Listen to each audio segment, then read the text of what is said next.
Text is history. Welcome to the future. Apple's future. Kinda neat. The digital age was not born peacefully. It emerged from a bitter rivalry between two of the most influential minds the world has ever known. Bill Gates, the young computer prodigy. We have an operating system. And Steve Jobs, the charismatic innovator. Today, for the first time ever, I'd like Macintosh to speak for itself. Two brilliant thinkers. Tell you what, I'll let you invest your $1 million in our company. Willing to do whatever it takes. How's 50 grand sound? Sounds amazing. To go down in history. We had a deal that you agreed to. As the man who would make the computer personal. If Apple goes down, you've got no one to fight. And change the world forever.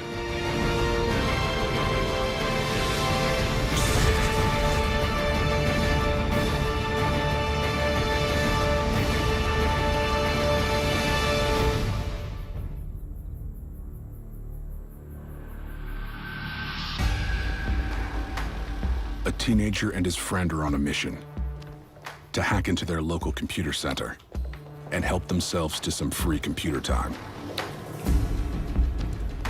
The hacker's name is Bill Gates.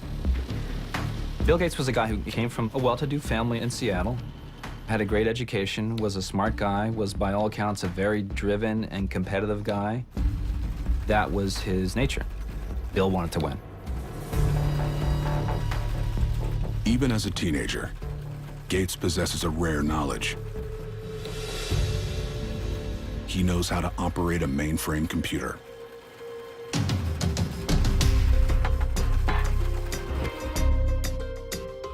Mainframe computers were these huge computers that experts used, to crunch data. They were used by corporations, and, the gods of tech had to run these things. They couldn't be handled by regular people. In 1974, the concept of the personal computer doesn't exist. Until a company in New Mexico introduces the first computer small enough to be used by the general public. It's called the Altair 8800. It was a proof of concept toy, in a way. I mean, it was a sophisticated toy. It was a direction, but it didn't do a whole lot. It didn't have a terminal, didn't have a keyboard, didn't have any of the things that we typically associate with a computer right now. Most importantly, there's no easy way to operate it.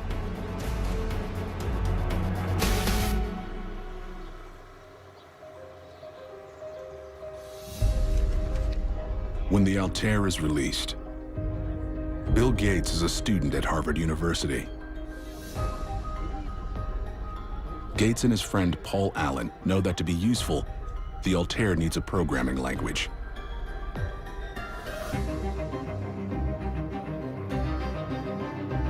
And they decide to give it one. Bill Gates and Paul Allen sensed that something was in the air. They didn't want to spend the next 2 or 3 years watching the parade go by.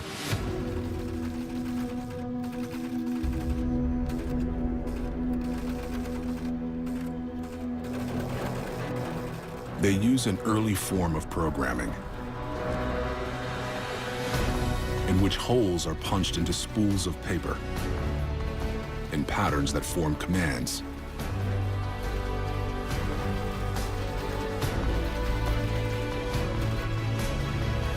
To prove that their program works, they'll have to take it directly to the makers of the Altair. Hugo, you look older, they'll take you seriously. Okay.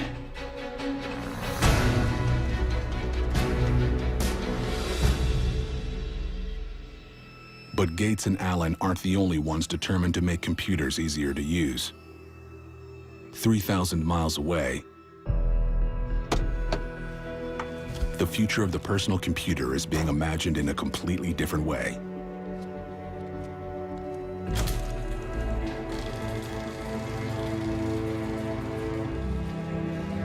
Steve Jobs is a college dropout who has just returned from a spiritual quest in India and has limited experience with computers. He was part of the hippie crowd, the whole drugs and all kinds of alternative lifestyles. He was not trained in computing.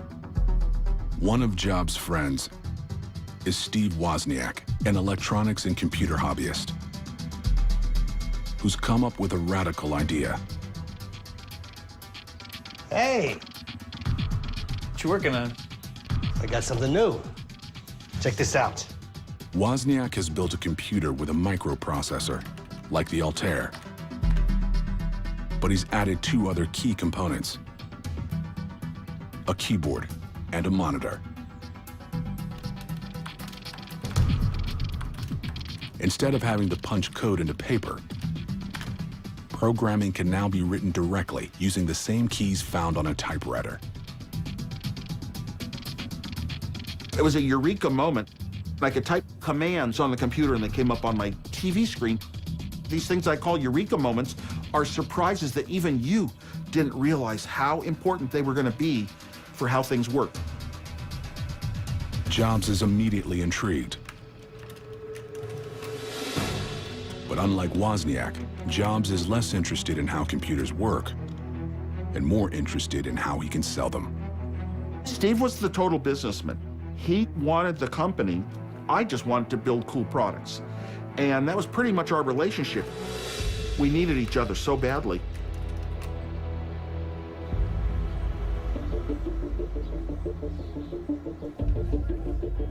Bill Gates is waiting on word from his partner Paul Allen, who's demonstrating the software they created for the Altair. Okay, this is just a basic language we wrote, but let me type in a few commands and show you how it works.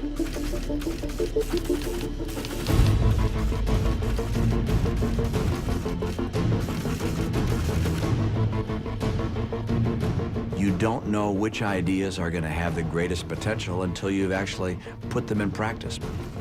Sometimes someone comes up with an idea and you say, wow, this could really revolutionize the world.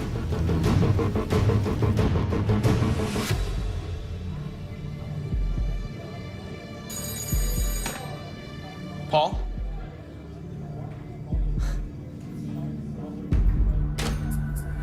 Gates and Allen have just sold the first software program for a personal computer. It's enough to inspire Bill Gates to take the biggest risk of his life. At the age of 19, he drops out of Harvard, and along with Paul Allen, starts a small computer company in an Albuquerque strip mall. They call it Microsoft. In a California garage, another ambitious company is being born. Steve Jobs thinks he can sell the latest computer designed by his partner, Steve Wozniak. After all, it has 16 times the memory of the Altair 8800 and a memorable name. I was thinking Executech. Maybe Personal Computers, Inc. No.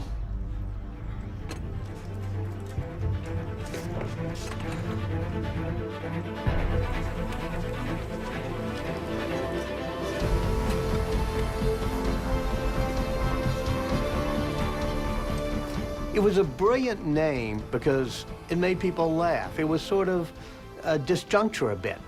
Apple and computer. Those two words didn't go together, but it made you feel it was friendly. It took the edge off the word computer. But a clever name won't make it any easier to sell their creation.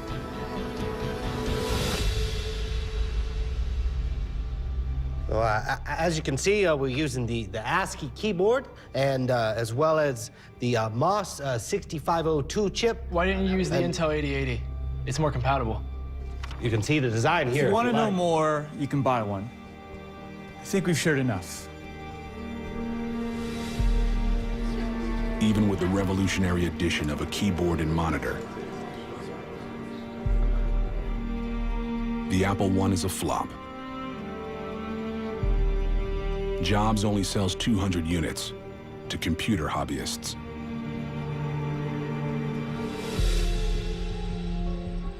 But Jobs and Wozniak are not ready to quit.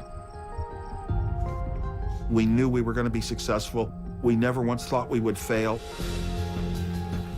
We knew that we were going to shock the world and that we were going to be so far ahead of everybody else's attempts to build low-cost computers that we were going to own the world.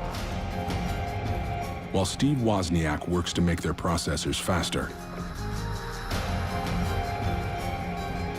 Steve Jobs knows he needs to make the computer itself more appealing.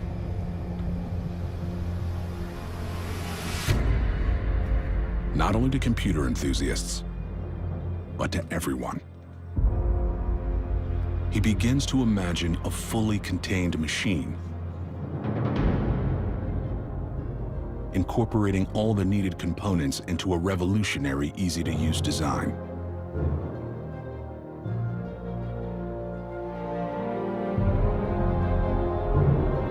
It was just a thing of beauty. Steve Jobs brought a whole different design and spiritual dimension to computing. He looked at the zen of computing, and he was able to bring a sense of beauty to computing.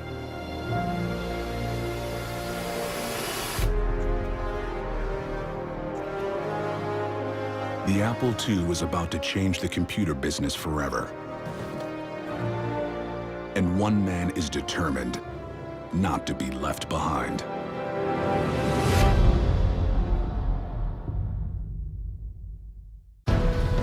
"22-year-old Steve Jobs believes a personal computer will one day be in every home. And now he's one step closer to making that dream a reality.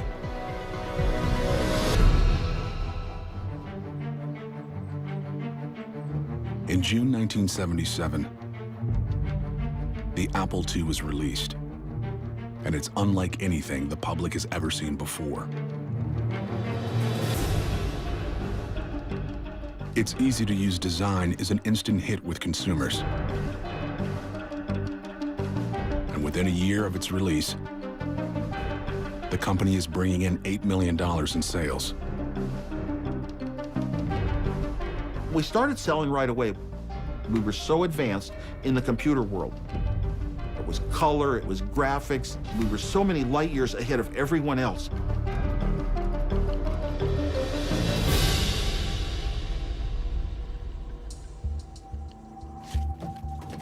Apple has its first hit. But when Bill Gates gets a look at the computer, he sees a way to advance his own company, Microsoft.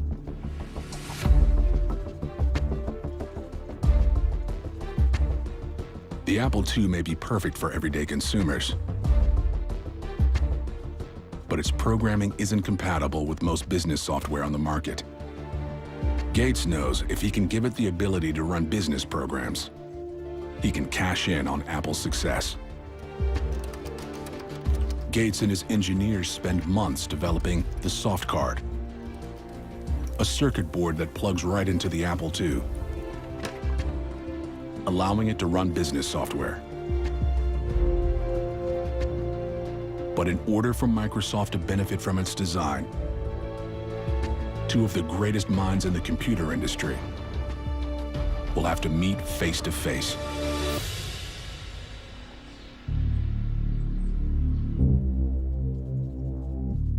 Sure looks good. On the outside, it's what's inside that matters.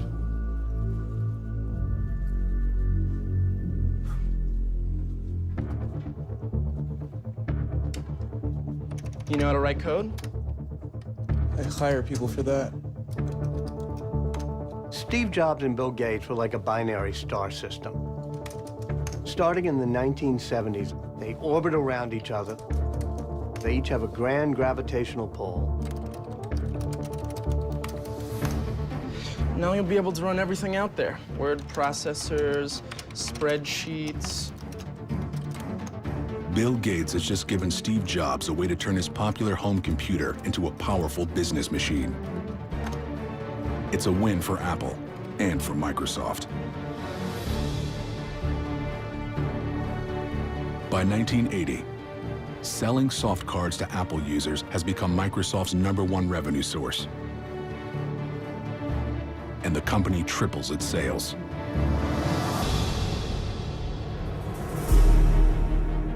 But Bill Gates is already looking past Steve Jobs and sets his sights on the biggest name in technology, IBM. For decades, IBM has been at the forefront of business technology. But now they want to get into the personal computer business. The thing that Gates saw that was important was IBM was going to be a big deal in this area. And so he wanted to be the principal software on that PC.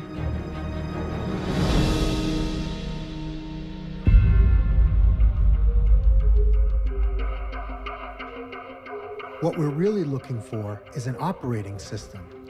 An operating system? I thought you only needed programming languages. We could go with another vendor. I mean, we have an operating system.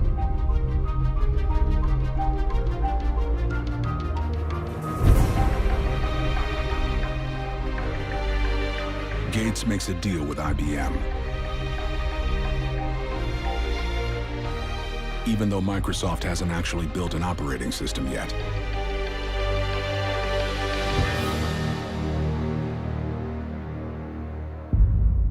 But Bill Gates knows where he can get one.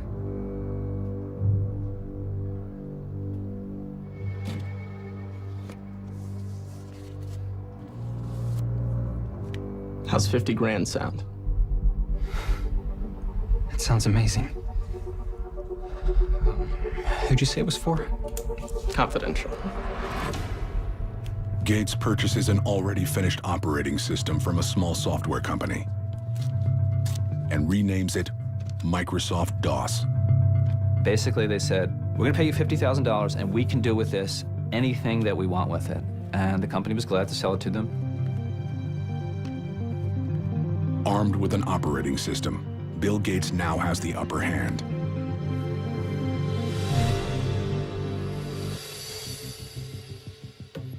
So when he returns to IBM, he makes one non-negotiable demand.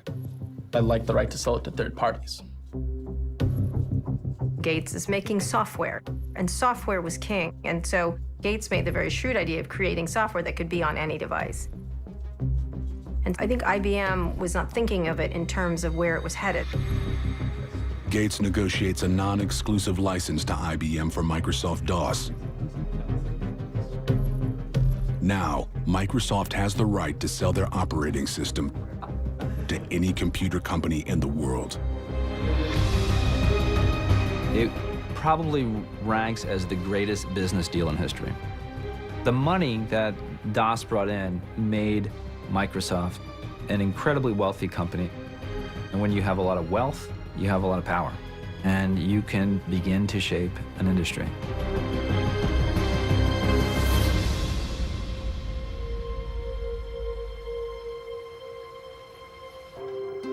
Steve Jobs has been watching from afar as Bill Gates dominates the computer business. Apple's response to the IBM PC was, derision.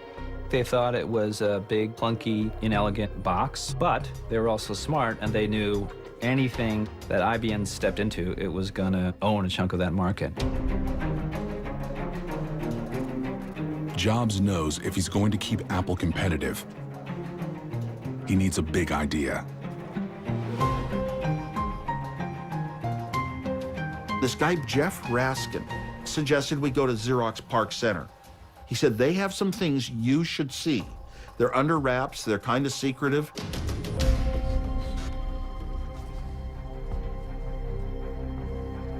Yeah. So what kind of great things have you got going on over at Xerox PARC?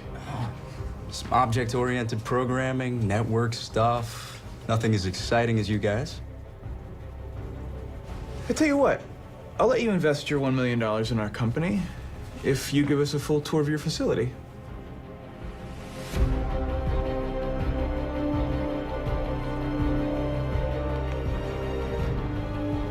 We can make that happen. Steve Jobs has no idea that what he's about to see will transform his life, his company, and the world.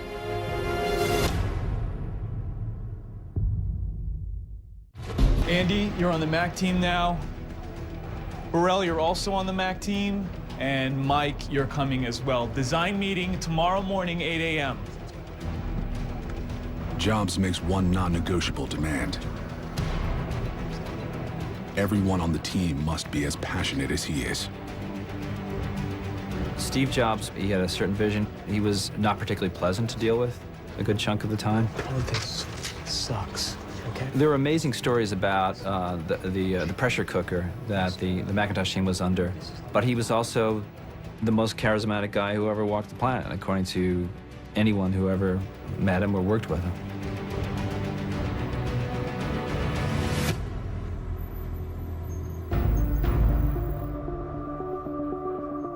With building the Macintosh demanding all his attention, Jobs realizes he needs a proven business leader to run Apple. Steve needed somebody who could be a crisp manager and marketer. Because Steve was all over the place. He was not a great manager. In 1983, former Pepsi executive John Sculley steps in as Apple's new CEO, just as Jobs is nearing completion on the Macintosh.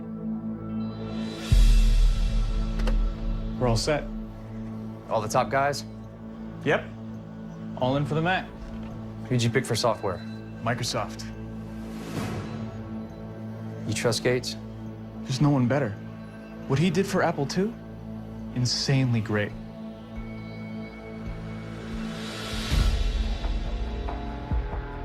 Once again, Steve Jobs invites Bill Gates to participate in his latest innovation. Text is history. Welcome to the future. Apple's future. Steve wants to show off this notion that they're going to do this user interface. That's really cool and graphical.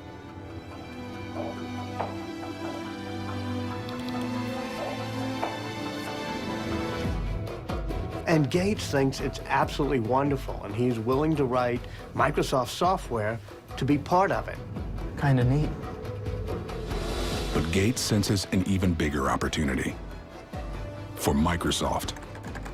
I think when Bill Gates saw the graphical user interface, I can't imagine he did anything but think, like, I gotta run back and tell my guys about this, because this is the way you're gonna interact with computers in the future.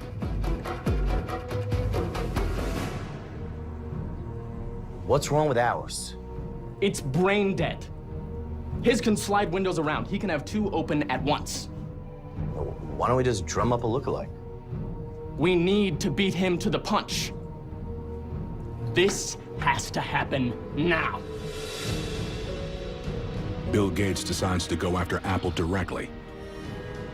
He instructs his team to start work on a graphical user interface that they call Interface Manager. In America, because anyone can use it. A child can use it. But by the fall of 1983, a different name would finally stick: Windows.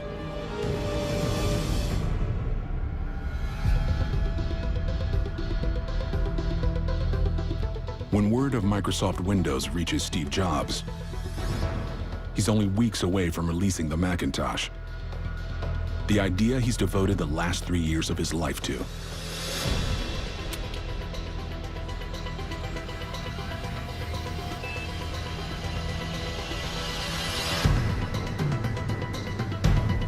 The man who Jobs thought was an ally has declared war. Gates, get him down here now.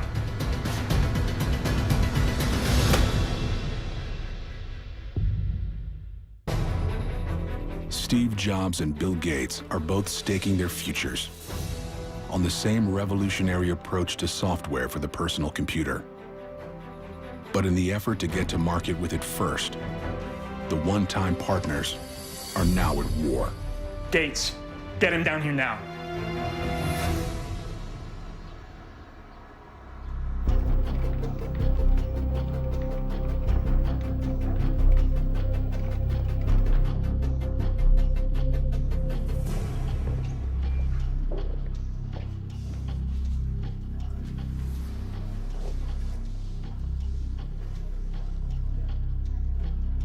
this how you treat your friends?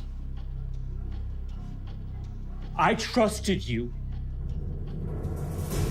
I brought you in on the Apple II. I brought you in on the Macintosh. We had a partnership. We had a deal that you agreed to. And you're stealing from us. You're killing us, and I'm not gonna stand for it.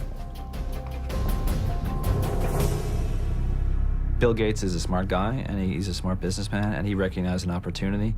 He wanted to create a great computer. He wanted to create a great company, a strong company.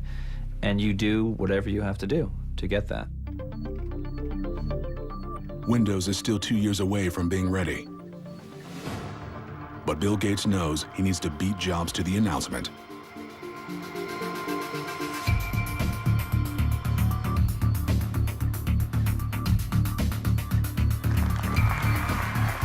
I'm here to show a few highlights for our upcoming product.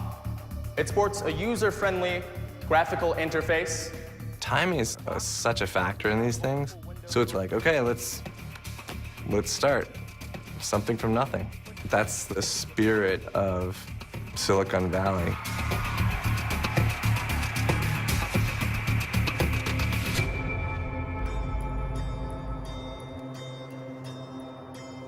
Steve Jobs' dream has been hijacked. But unlike Gates, he has a working product that's ready to sell, and a natural talent for marketing it.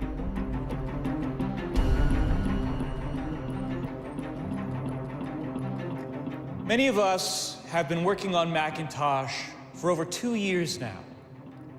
Today, for the first time ever, I'd like Macintosh to speak for itself.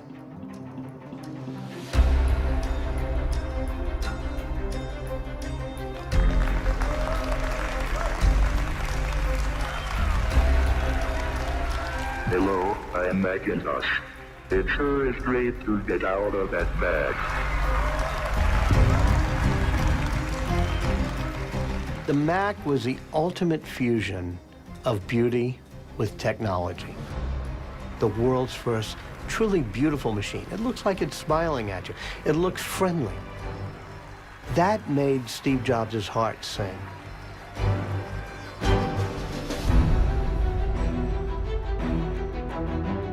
The unveiling of the Macintosh is a hit.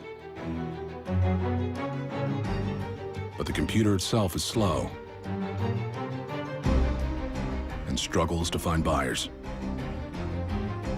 The Macintosh sales fell drastically.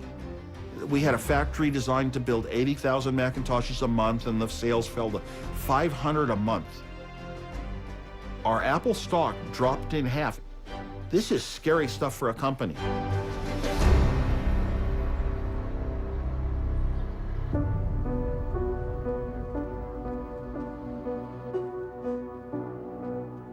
I got with the design department, and I think it's gonna be... Steve, there's no one who admires your brilliance and vision more than I do. John, what are you saying? The board's decided that it's best if you step down.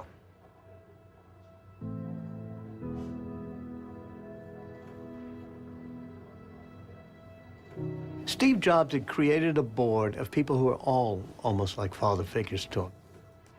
And they're looking at the kid, Steve Jobs, who had become undisciplined, was spending too much money, was antagonizing people, and they finally vote to kick him out of the company he founded. Steve told me it was like a kick in the gut.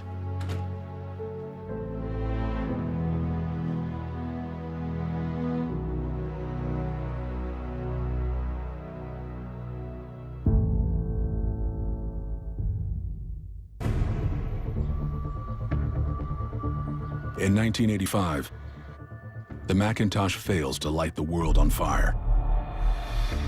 And Steve Jobs, the founder of Apple Computers, is out of his own company.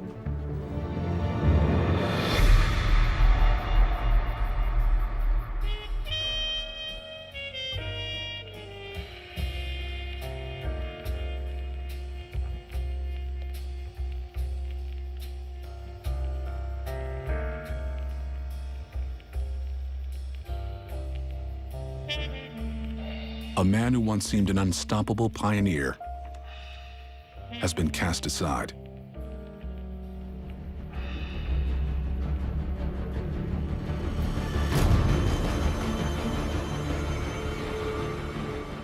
While his rival Bill Gates is building Microsoft into an empire, MS-DOS has become the standard operating system on millions of computers. And on November 20th, 1985,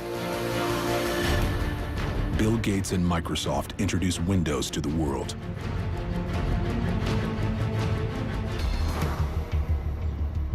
As Bill Gates' legal troubles mount, his competitor, Apple, is doing no better. Apple without Steve Jobs is not innovating. They're kind of milking the old product line.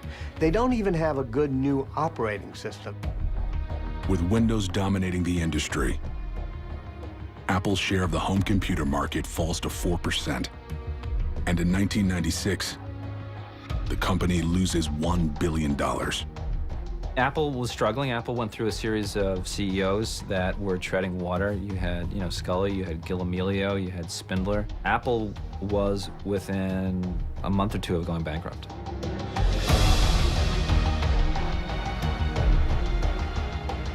Apple stands on the brink of collapse. So 12 years after forcing him out, the board asked Steve Jobs to come back.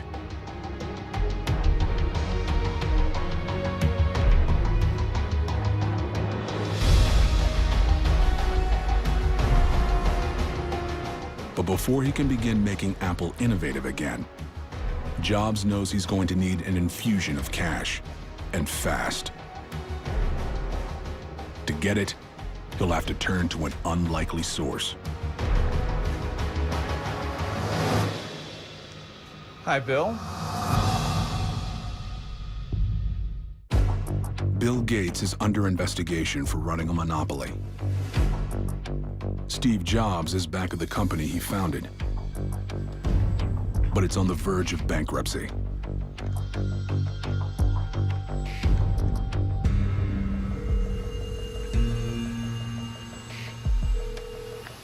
Hi, Bill. Steve? I hear you're making friends with the Justice Department? and you're back on board a sinking ship. If Apple goes down, you've got no one to fight.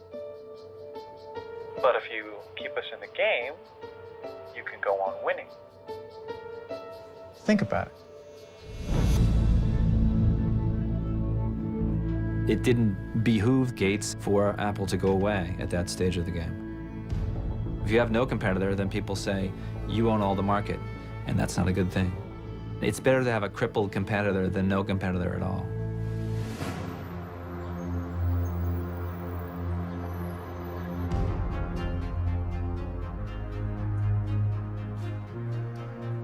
Now, I'd like to talk about meaningful partners.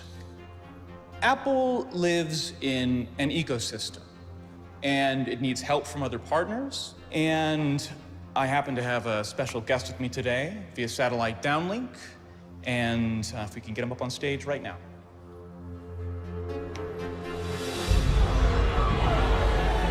Good morning.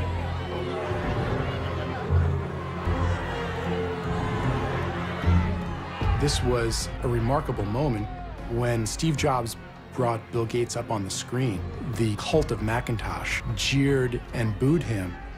He was reviled as a monopolist, as a bully. They hated Windows, they hated PCs, and they hated Bill Gates. Despite initial backlash, Microsoft invests $150 million in Apple. And Jobs wastes no time turning Apple around. Steve just takes massive control, and he makes sure that the products are just relentlessly beautiful, like the original iMac, with its translucent colors and that rabbit-shaped design. 7 minutes to load a song. In 2001, Steve Jobs pushes beyond computers The MP3 player that ruined my day. into entirely new products, like the iPod. Make me something better. Nobody knew we needed 1,000 songs in our pocket. We all had MP3 players. But Steve said, no, I'm going to create something that's so great. People don't know they want it, but once they see it, they're going to want it. Everybody says, that's great, but Steve says, no. Somebody's going to be smart enough to put this on a telephone, and we'll be left out. So he comes up with the iPhone. In 2007, fans wait in line as long as over 100 hours to buy what would become Steve Jobs' signature marvel, the iPhone. And Apple is on its way to becoming one of the most profitable companies in the world. The concept that you could carry around and hold these supercomputers in your hands and do all kinds of things with them and interact with the world is a big idea. You had to pick one person who impacted technology more than anyone in this era. It would have to be Steve Jobs.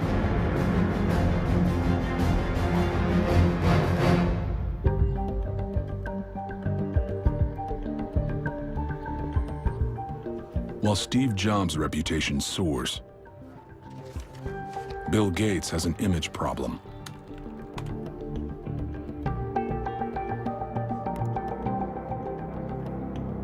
And if we can get him up on stage right now.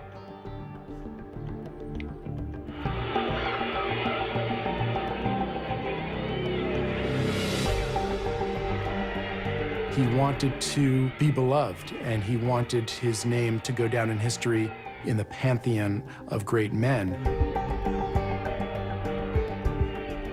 In an effort to redeem his legacy, Bill Gates, one of the wealthiest men in the world,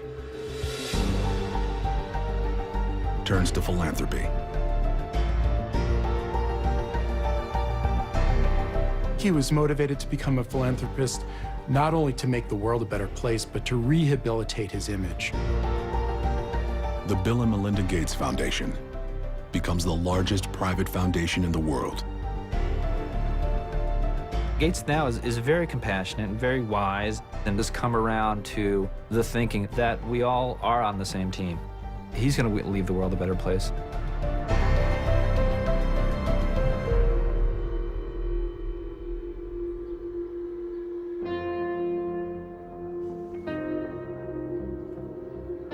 For years, Steve Jobs has been downplaying the news that he's suffering from pancreatic cancer. By 2011, his health problems forced Jobs to resign as Apple's CEO. Maybe he didn't know he was dying, but he knew he had limited time on this planet. Death became an important motivator for him. And if you think about it, everything that he did that people remember him for today were when he was dying.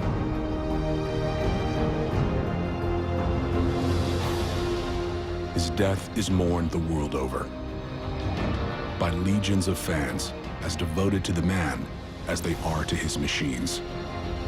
In the year following his death, Apple would become the most valuable company on Earth.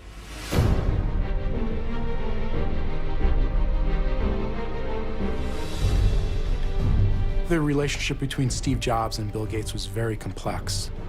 They were like brothers in a way. They were with each other every step of the way, sometimes rivals, sometimes friends. They were mean to each other, but eventually reconciled because they were the two pioneers that built the industry.